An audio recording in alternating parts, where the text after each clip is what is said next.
नमस्कार, बाजार आज और कल में आप सभी का स्वागत है। मैं हूं स्वाति रायना। इस शो में हम आपको बताएंगे बाजार में आज कैसा रहा कारोबार, साथ ही कमाई के शानदार मौके कल के लिए आप कहां पर खोज सकते हैं।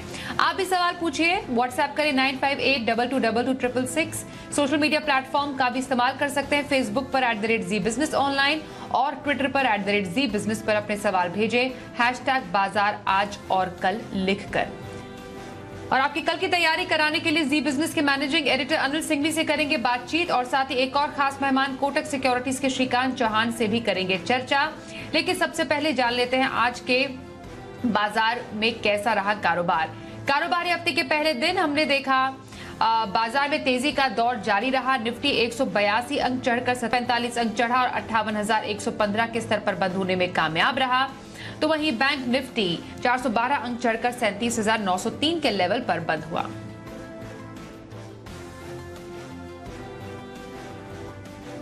और एडिटर्स टेक में अब अनिल जी से समझते हैं कि बाजार में जो लगातार तेजी का माहौल है, बाजार को दम कहां से मिल रहा है। हफ्ते की दमदार और शानदार शुरुआत और महीने की भी भारतीय बाजारों ने की और जोश आया पूरा दुनिया भर से भी और हमारा अपना भी। पहले तो अमेरिकी बाजार जमकर तेजी दिखाते हुए नजर आए। शुक्रवार को 325 पॉइंट मजबूती के साथ बंद हुए, उम्मीद से कहीं ज्यादा। न सिर्फ अमेरिकी बाजार बढ़े बल्कि आप देखिए जो डॉलर इंडेक्स है वो थोड़ा कमजोर होता दिखा, जो हमारे लिए अच्छा था। कच्चा तेल तेजी से $6 नीचे आया और इससे बढ़िया क्या खबर हो सकती है। अच्छा, बॉन्ड यील्ड्स भी अमेरिका में कम होते हुए नजर आए। तो वो सारे कारण जिनकी वजह से इक्विटी मार्केट में खुशी आनी चाहिए, तेजी होनी चाहिए, वो सारे अमेरिका से आपको मिलते दिखे आज सुबह सुबह। इसके अलावा अब आइए लोकल फैक्टर्स में। एफआईज की तरफ से दमदार खरीदारी आई कैश मार्केट में भी और वायदा कारोबार में भी, यानी कि सीरीज के पहले दिन शुक्रवार को हमारे यहाँ खरीदारी का माहौल बनता हुआ दिखा है। तकनीकी तौर पर बाजार मजबूत है। 17,000 के ऊपर की क्लोजिंग बड़े लंबे समय बाद मिली और आज फिर से एक गैप से ओपनिंग होने के बाद बाजारों ने पीछे मुड़कर नहीं देखा। न सिर्फ 17,200 के ऊपर खुले, 17,200 को लगभग पूरा दिन भर डिफेंड किया। उसके बाद आखिरी 1 घंटे में और मजबूती बनी। हालांकि आज सुबह से डाउ फ्यूचर्स 125-150 पॉइंट नीचे ट्रेड कर रहे थे, लेकिन भारतीय बाजारों के मूड माहौल को देखकर डाउ फ्यूचर्स भी धीमे धीमे रिकवर होते हुए दिखे और सिर्फ 25 पॉइंट नीचे थे हमारे बाजारों के बंद होने के वक्त। और जो डाउ फ्यूचर्स में रिकवरी आई उससे भारतीय बाजारों को और जोश मिला और 17,300 के ऊपर की शानदार क्लोजिंग आज निफ्टी में आपको देखने को मिली। और बैंक निफ्टी भी 38,000 के बेहद करीब पहुंचता हुआ दिखा। 37,900 के आसपास की क्लोजिंग। सेंसेक्स 550 अंकों के दमदार उछाल के साथ बंद हुआ। लेकिन आज की एक और हाईलाइट थी और वो ये है कि न सिर्फ दिग्गजों में बल्कि आज एक्शन चौतरफा फैलता हुआ नजर आया।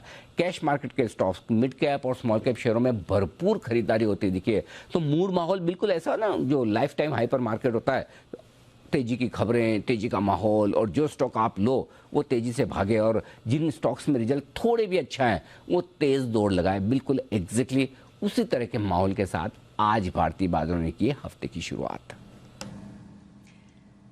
तो आइए अब आज के खास मेहमान का रुख कर लेते हैं कोटक सिक्योरिटीज के श्रीकांत चौहान। श्रीकांत जी, बहुत स्वागत करते हैं आपका शो में। पिछले लगातार कई सेशन से बाजार का मूड और माहौल काफी ज्यादा पॉजिटिव है। एफआईआईज लगातार खरीदारी कर रहे हैं, अच्छे आंकड़े उनकी तरफ से देखने को मिल रहे हैं। फिर अब तो ये हफ्ता भी काफी ज्यादा इवेंटफुल है। एक तो नतीजों का सीजन भी, फिर आरबीआई पॉलिसी भी। क्या एक्सपेक्ट करें आने वाले कुछ दिनों में बाजार के इस चाल को हम कंटिन्यू होता हुआ देख पाएंगे? Good evening. देखिए, हमें लगता है कि मार्केट जो है, जैसे अभी अनिल जी ने बताया कि बिल्कुल काफी सारे जो डेटा पॉइंट्स को कोई भी एनालिस्ट या जो भी मार्केट को जो ट्रैक करते हैं, वो सभी डेटा एक साथ पॉजिटिव बन रहे हैं और ये जो कॉम्बिनेशन होता है इसी वजह से मार्केट में एक लगातार तेजी बनी है। अभी हम 10 दिन पहले 16,500 के करीब थे और अभी हम 17,500 के करीब आ चुके हैं। यहाँ से भी हमें लगता है कि जैसे आज के दिन में अगर आप देखें तो अभी मार्केट आवर्स के बाद अगर आप देखें तो क्रूड में एक वापस अच्छा खासा करेक्शन है। ब्रेंट क्रूड $100 के नीचे ट्रेड कर रहा है और बॉन्ड यील्ड जो 2.70 के करीब थी वो अभी 2.60 के करीब आ चुकी है, जो यूएस के 10 ईयर के बॉन्ड यील्ड की अगर हम बात करें तो। अगर ये सब फैक्टर्स को देखें और साथ ही साथ अगर एफआईआईज की एक्टिविटी को अगर थोड़ा जोड़ा जाए तो एफआईआईज ने ऑलरेडी इस पर्टिकुलर करेंसी का जो एप्रिसिएशन होना चाहिए था, जैसे कि $80 के करीब थी जो इंडियन करेंसी, आज 79 के करीब आ चुकी थी, यानी कि काफी अच्छी अप्रिशिएट हो चुकी है। और डॉलर इंडेक्स जो 109 के करीब था अभी वो 105 के करीब आ चुका है।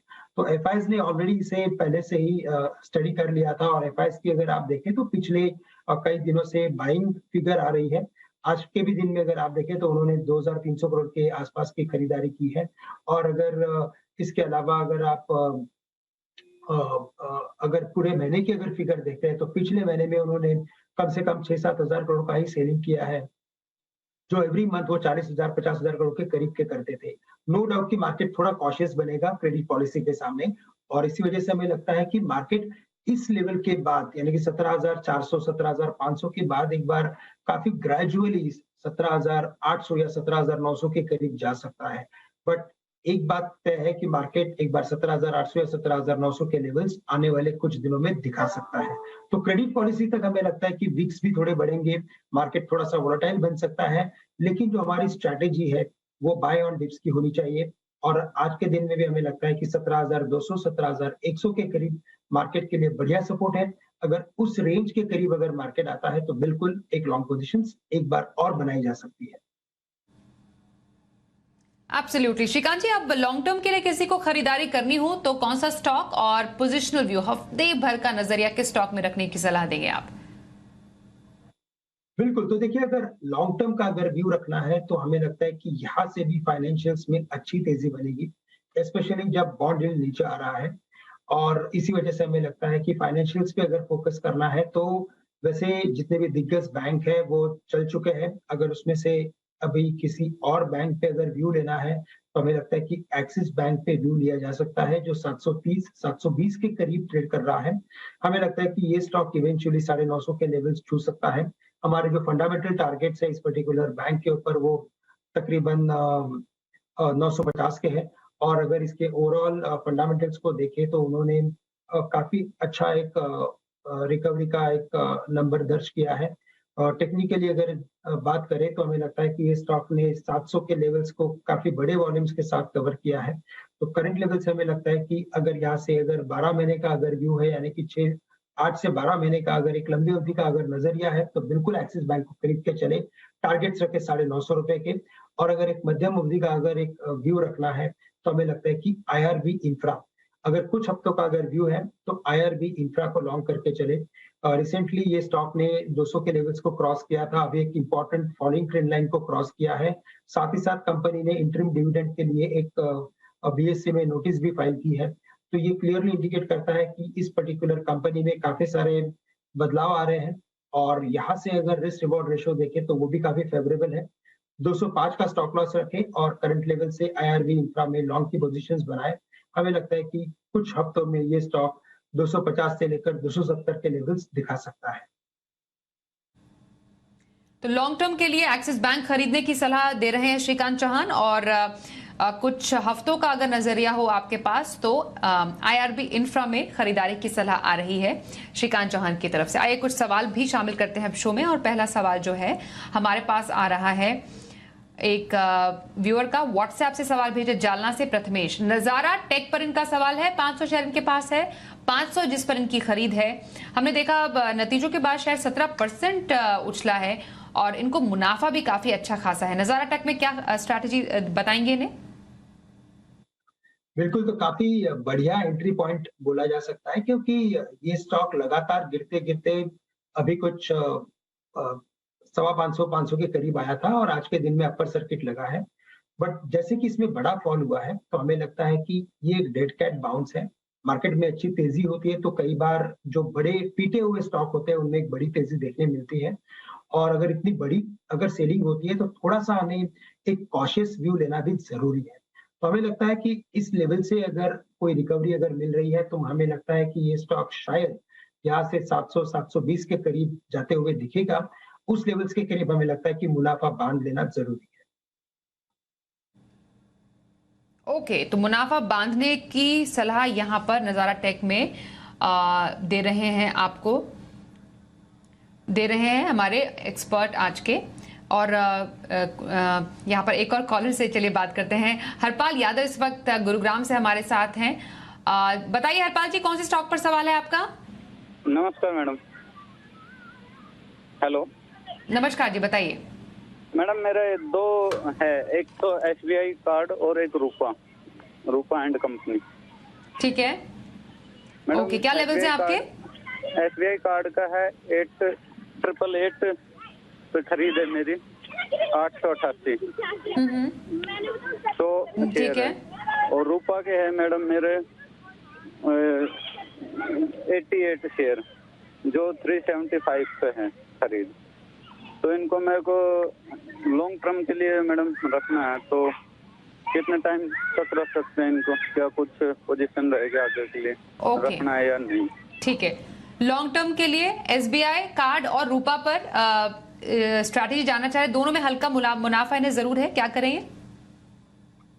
बिल्कुल, तो देखिए मुझे लगता है कि दोनों स्टॉक जो है उसमें से अगर मैं सबसे पहले अगर इसकी बात करता हूँ अगर एसबीआई कार्ड्स की, तो हमें लगता है कि इस स्टॉक में काफी सारा पोटेंशियल है और आने वाले दिनों में हमें लगता है कि ये स्टॉक 1200 के लेवल्स भी दिखा सकता है। आने वाले दिनों में आई मीन टू से कि आने वाले महीनों में इट विल टेक टाइम, ऐसा नहीं कि बहुत जल्दी से हो जाएगा, लेकिन अगर यहाँ से अगर एक 12 महीने का अगर व्यू है, एक लंबी अवधि का अगर नजरिया है, तो आप बिल्कुल इसमें बने रहिए।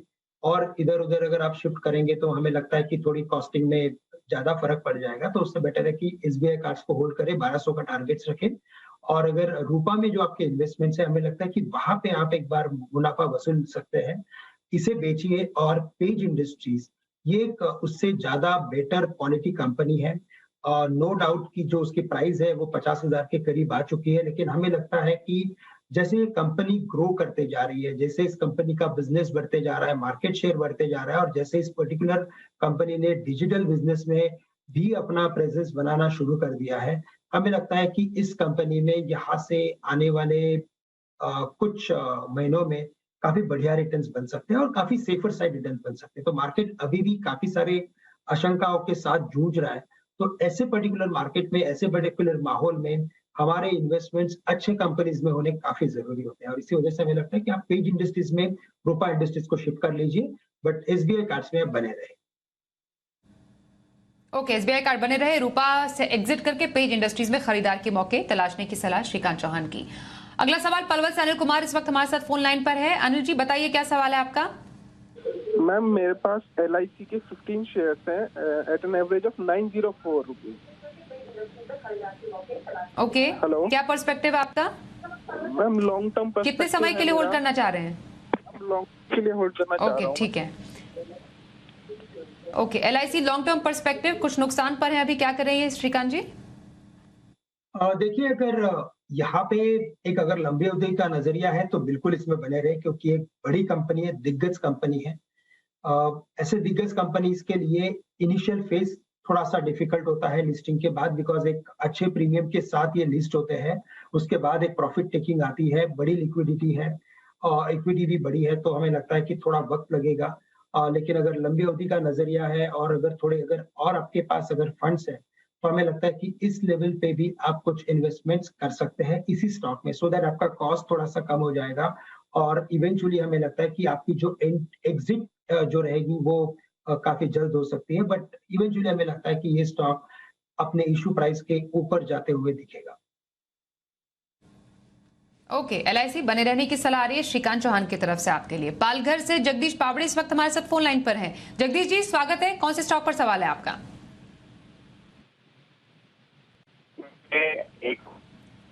हेलो जगदीश जी, पूछिए सवाल। हेलो, बताइए सर। हाँ मैंने इंसारटेक के 40 शेयर खरीदे हुए हैं 438 रुपीज में। ओके, और कितने समय के लिए होल्ड करना चाहेंगे? मैं तो लॉन्ग टर्म में और भी कुछ खरीदना चाहता हूँ, मगर लॉन्ग टर्म के लिए। ओके, लॉन्ग टर्म के लिए जेंसा टेक कुछ नुकसान पर है अभी ये? तो स्वाति जी हमें लगता है कि सेंसर टेक्नोलॉजी वैसे देखा जाए तो एक मिड कैप कंपनी है और वापस मार्केट के माहौल को उतना ही स्ट्रांग बनना पड़ेगा जितना शायद अक्टूबर में था जब मार्केट 18,600 के करीब था। काफी सारा यानी कि सब जगह पे एक बड़ा मोमेंटम और बड़ी तेजी हमें दिखाई दे रही थी। अभी हमें लगता है कि यहाँ से मार्केट वापस काफी सिलेक्टिव बनेगा और इसी वजह से हमें लगता है कि आपके पास जो आपकी इन्वेस्टमेंट्स है, हमें लगता है कि इस इन्वेस्टमेंट्स में आपको नो डाउट कि एक बड़ा लॉस हो रहा है, लेकिन आज की तारीख में भी हमें लगता है कि आप सेंसर में से एग्जिट कीजिए ऐसा नहीं है कि ये बढ़ नहीं सकता है, थोड़ा बढ़ सकता है, लेकिन अगर मैं इस पर्टिकुलर फंड्स को अगर किसी अच्छे कंपनी में अगर इन्वेस्ट करता हूँ, तो हमें लगता है कि वहां पे अच्छे रिटर्न्स बन सकते हैं। तो आप ज़ेंसार में से एग्जिट कीजिए और इन्फोसिस करंट लेवल से भी आप खरीदें। इसमें डिविडेंड्स भी आपको आते रहेंगे और इवेंचुअली हमें प्राइस एप्रिसिएशन भी नजर आता है। तो हमें लगता है कि फंडामेंटली ये स्टॉक 1750-1800 के लेवल्स शायद कुछ महीनों में दिखा सकता है, लेकिन अगर लॉन्ग रन में रखें तो हमें लगता है कि और भी अच्छे रिटर्न्स बनेंगे। आपका जो भी लॉस इसमें हो रहा है ज़ेंसार में, वो बिल्कुल निकल सकता है। ओके, तो ज़ेंसार निकलने की सलाह, इन्फोसिस एंट्री की सलाह आ रही है श्रीकांत चौहान की तरफ से। अगला सवाल व्हाट्सएप से हमारे पास कोलकाता से अनिरुद्ध जी भेज रहे हैं। मेट्रो ब्रांड पर सवाल इनका, 320 शेयर इनके पास है, 520 इनकी खरीद है मेट्रो ब्रांड पर। नतीजों के बाद हमने देखा 15% का उछाल शेयर में था और इन्हें मुनाफा भी काफी अच्छा खासा है। क्या करें इस शेयर में? काफी अच्छी तेजी देखने मिली है और इनफैक्ट पिछले कई महीनों का जो कंसोलिडेशन था इसने उसमें से एक अच्छा ब्रेकआउट पॉइंट बनाया है। अच्छे रिटर्न्स बन सकते हैं और but at the same time हमें लगता है कि इस पर्टिकुलर स्टॉक में अगर मुनाफा अगर मिल रहा है तो आप उसमें से बिल्कुल एग्जिट कीजिए।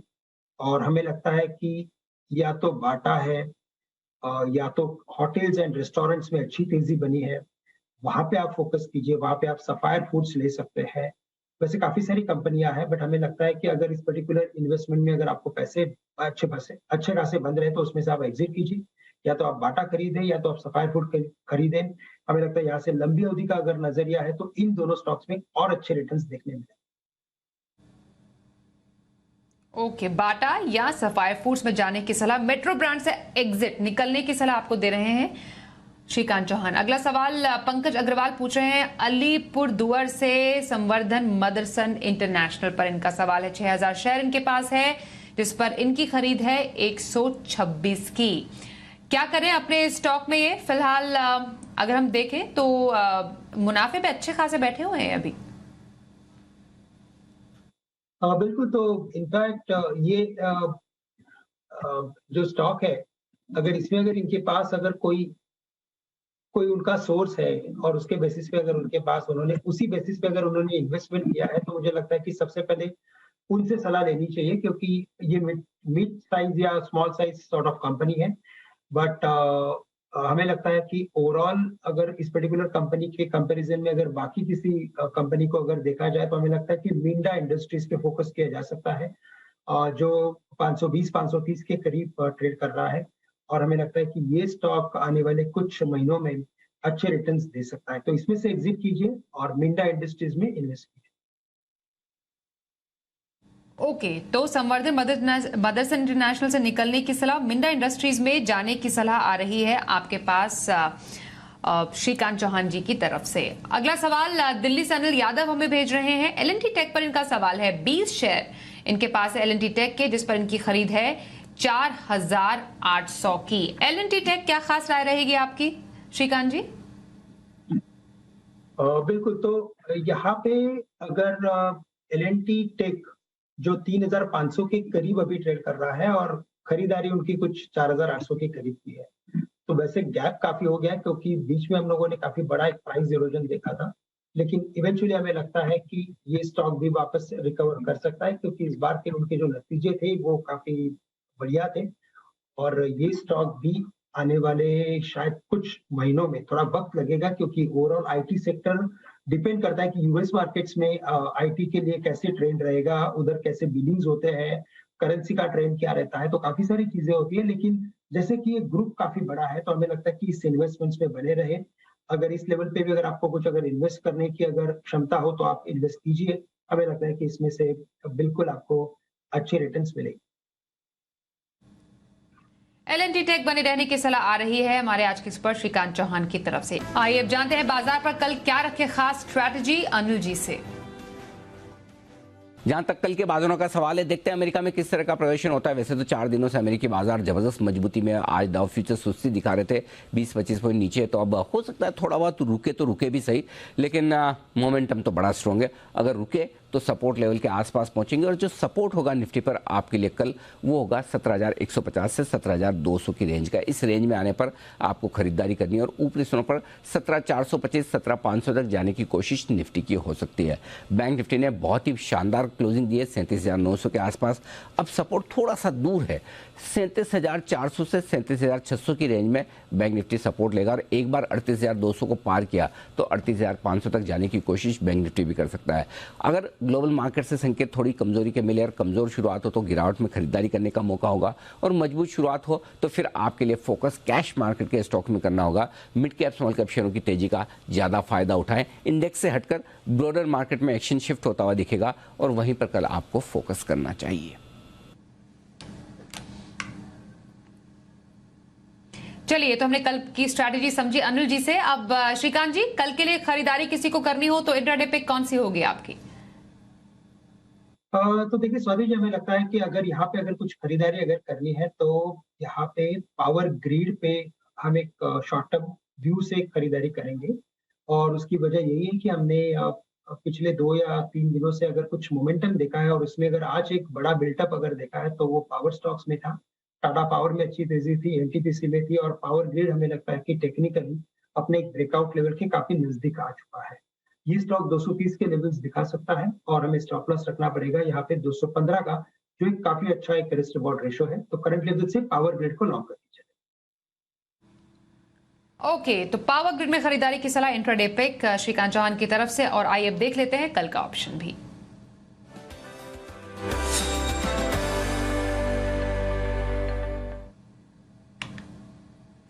आइए स्वागत करते हैं kiranjadhav.com के आशीष खेलकर का। आशीष जी, बहुत स्वागत करते हैं हम आपका। बताइए कल ऑप्शन की स्ट्रैटेजी कहां रखी जाए?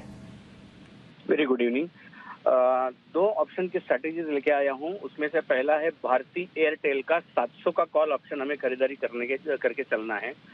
स्टॉप लॉस हम 15 रुपए का लगाएंगे और लक्ष्य रहेगा 30 रुपए का। आज का क्लोजिंग करीबन 19 रुपए के आसपास का है। दूसरा जो स्टॉक मैंने चुना है वो है BPCL, भारत पेट्रोलियम। उसका 335 का कॉल ऑप्शन हम खरीदारी करके चलेंगे। ये 9 रुपए के आसपास खरीदने की कोशिश करेंगे। हमारा स्टॉप लॉस हम लगाएंगे 7 रुपए का और लक्ष्य रहेगा 14 रुपए का। बहुत धन्यवाद आशीष जी कल के ऑप्शन स्ट्रैटेजी बताने के लिए, और श्रीकांत जी आपका भी करेंगे धन्यवाद हमारे साथ शो में शामिल होने के लिए।